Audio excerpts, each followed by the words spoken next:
Some would say, of course, the palm tree is the most exotic tree in English Bay. I mean, where else do palm trees grow in Canada other than Victoria? What is this, Miami? Or possibly the beautiful but deadly castor bean. 14,000 times more poisonous than a rattlesnake? What's it doing here? You can't buy it in any store. Only the Parks Board grows it. Or possibly that tree way up on top of the building, representing the height of the trees that originally grew here in Stanley Park. That could be the most exotic tree in English Bay. Certainly high. But there's another one down the street in front of the Parks Board office. Let's go take a look.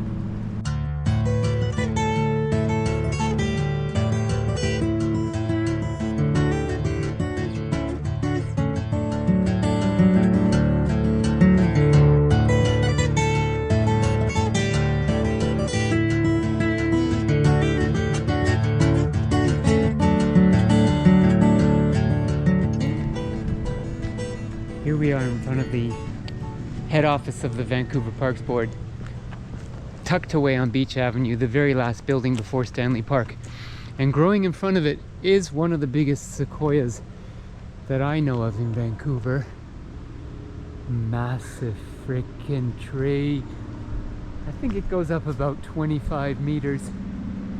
But this is a baby, very young, maybe a teenager, but I think still an infant. Let's just get me in the picture there so you can get a sense of the scale.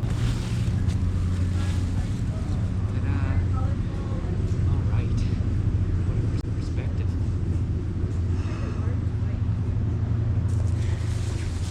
Sequoia, a baby sequoia. Well, one of the runners-up for most exotic tree in Vancouver is this juniper, which has such a great gesture to it, doesn't it? It's been a little sickly lately. You can see some brown spots on it. I actually got a tree doctor in to take a look at it, and it turns out it's infested with mites.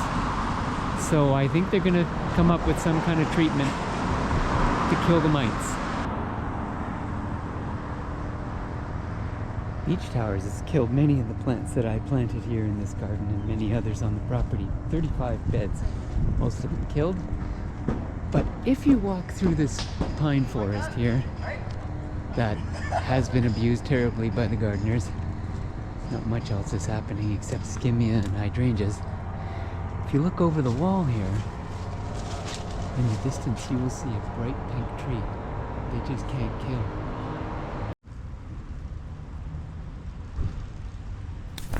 Another super exotic plant in Vancouver is the crepe myrtle. I found this in the south of France and didn't know what it was, and asked a bunch of people, and they finally explained what the name was, and I came back to Vancouver and found someone who sold them, the type of crepe myrtle that survives in BC. And this was planted about 10 years ago, but you should see its big brother, which I planted at the same time down on Beach Avenue. Let's go take a look.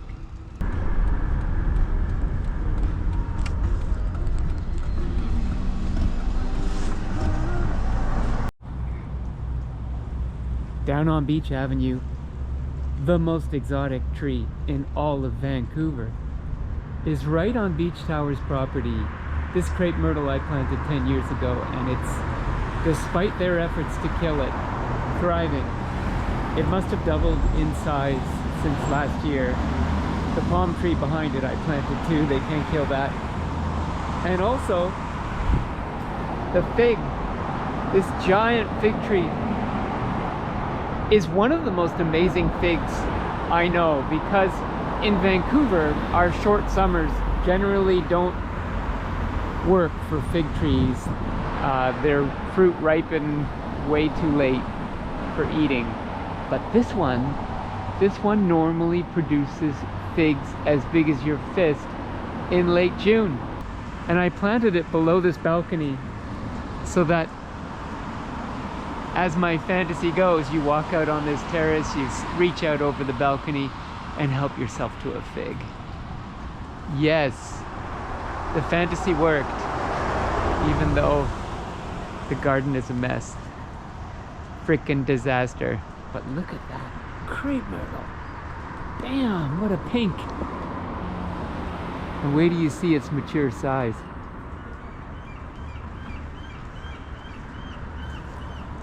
Until next time.